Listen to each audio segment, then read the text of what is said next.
Good morning. This is KELOLAND on the go with all you need to know in news and weather as you start your day. 2 Dairy Queen locations are raising money for Chief Deputy Ken Prorock's family, and you can show your support. Today, 30% of all Blizzard sales in Hartford and Madison will go toward the J.D. Prorock Trust Fund. This includes all Blizzard flavors and sizes. The owners of both locations are honored to work together for this cause. Whenever there's an opportunity that we think makes sense to cooperate together and try to raise funds and do something good for the community, we try to do that together because we can touch more folks in a bigger area. And if you're unable to make it to either of the locations, the owners encourage people to reach out to other nonprofits in the area who will purchase a Blizzard for them. Court documents say Chief Deputy Ken Prorock was putting spike strips on a highway when he was hit and killed. It turns out it happens more often than you might think. From 2013 to 2022, at least 17 law enforcement officers in the United States were killed while attempting to deploy spike strips to end a high-speed pursuit. These devices have been a topic of debate within the law enforcement community, as the risk to officers can be great. We spoke with members of the law enforcement community about the devices and the risks and benefits associated with them. What they have to say in a KELOLAND.com original by Jacob Newton, online now. We have a new group of stories to bring you after a crew from our newsroom went out on assignment earlier this month to central South Dakota.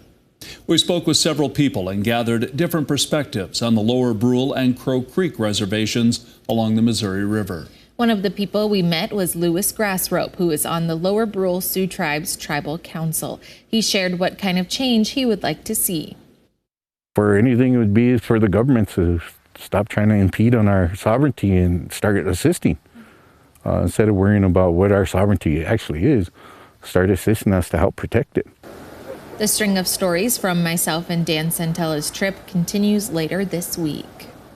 Now let's get a check of our weather with meteorologist Scott Mudd. Warmer today, but snow tomorrow, Scott. Snow on the way for tomorrow. Enjoy today. We have temperatures that are in the 40s for afternoon highs. Clouds probably thicker than what we had yesterday, as we are forecasting a high of 43 in Sioux Falls, but 48 here, near 50 in Winter, 46 degrees in Rapid City.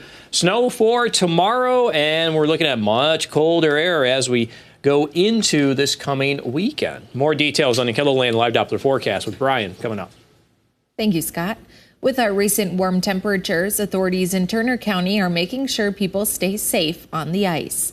The sheriff's office says a deputy on patrol Monday saw 2 people walking on the ice at Swan Lake. The deputy advised them to get off the lake, and the people returned to shore. Authorities say there are many open spots on the lake and that the shoreline has slush and standing water. Officials say you can hear the ice cracking as it warms and thaws. A partnership between Levo Credit Union and the Sioux Falls Storm is raising money for students in need in the Sioux Falls School District. Operation Hope and Caring has provided nearly $90,000 to the 10 Title I schools in Sioux Falls since 2017. Cleveland Elementary used the money last year to purchase socks for every student, and each student wrote a thank you note. We want our kids to know that these things don't just fall from the sky. You know, there is truly somebody behind them. There's a community of support, and that's one thing that I just didn't realize when I first came to Cleveland and just to a title school in general, is that there is a ton of Sioux Falls community support.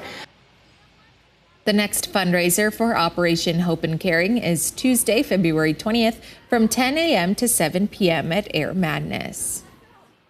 Well, if you're still looking for a Valentine's Day dinner reservation, you might want to act fast. Harvester Kitchen by Brian in Sioux Falls is already booked for the actual holiday on Wednesday. However, they still have availabilities for the Valentine's feast the rest of the week through Sunday. And if you aren't in the mood for a sit-down meal, you can also order from Harvester's Nunzio Pizza Kitchen and get a wood-fired meal to go throughout the month of February. Our current menu format is called Wood Fired Winter. So with Wood Fired Winter, you know, I think you have to have pizzas available. So we, our alter ego Nunzio came out. Other Sioux Falls restaurants doing special Valentine's Day meals include Chef Lance's on Phillips, Grill 26, Minerva's, and Maury's Steakhouse.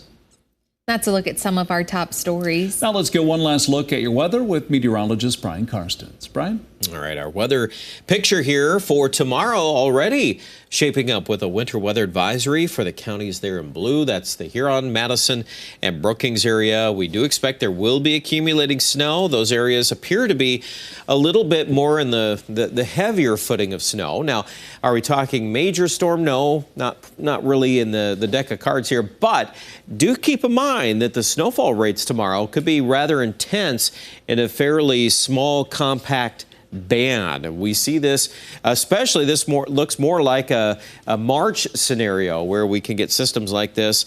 Here's a look how it plays out. This is starting off today. We got a little bit of radar activity pressing in from the northwest. You know, some of this could make it to Sioux Falls, and yes, it might even try to rain a little bit, or a few sprinkles, or maybe a couple of passing flurries or that type of thing. I don't expect it to make its way to the ground in a big fashion, but nevertheless, keeping our temperatures down just a little bit. Tomorrow, that's when this system gets going, and you're going to notice a collection of radar returns.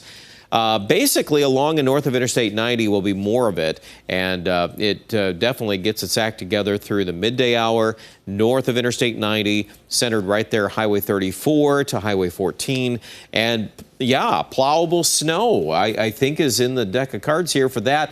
Sioux Falls could start with a little rain. We might even try to get close to 40 before the temperatures fall in the later afternoon, and then that snow will try to come in during the evening hours. And it may not last a long time, but it may be pretty efficient at trying to snow. Here's another perspective of that. Second look at Futurecast. Same idea. You see that blue line. Don't forget, too, once you get to Aberdeen and the northern counties, it might be finding some dry air. So we're just trying to hone in on a smaller band of that snow as it moves toward the Sioux Falls area here Wednesday evening. Once that slides through, then we'll regroup and watch here another strip of snow that tries to come into western South Dakota Thursday late afternoon, Thursday night, and into early Friday morning. There's still some debate on how far east that's going to go. I would at least put Sioux Falls in as a 20% chance of snow. And for some of you, this could result in some more accumulations. We're keeping a close eye on that, and we'll have more developments later today. And then the frosting on the cake is the colder winds coming in for Friday and Saturday. Right now, we're projecting we're probably going to get some 30-mile-an-hour winds, and some of this could be rather chilly, if not downright cold. We could even get some sub-zero wind chills, so stay tuned. I think when you add all that together, it probably brings more of a wintry flavor to the forecast. 46 our high today in Mitchell, 47 in Chamberlain. Our 7-day forecast will bring in, again, a little bit of a rain-snow combo, switching to all snow in Sioux Falls by Wednesday night. And 1 to 3 inches looks pretty likely in Sioux Falls out of this system. Folks in Brookings and Huron, if you're in the advisory, you're going to be better than 3 inches. Probably even upwards of 6 inches of snow could fall in a couple of areas. I would tend to keep Aberdeen on the other side of this, so you're also on the lighter end on Wednesday. Not to say you can't get some snow, but at this point, the heaviest will be south of you.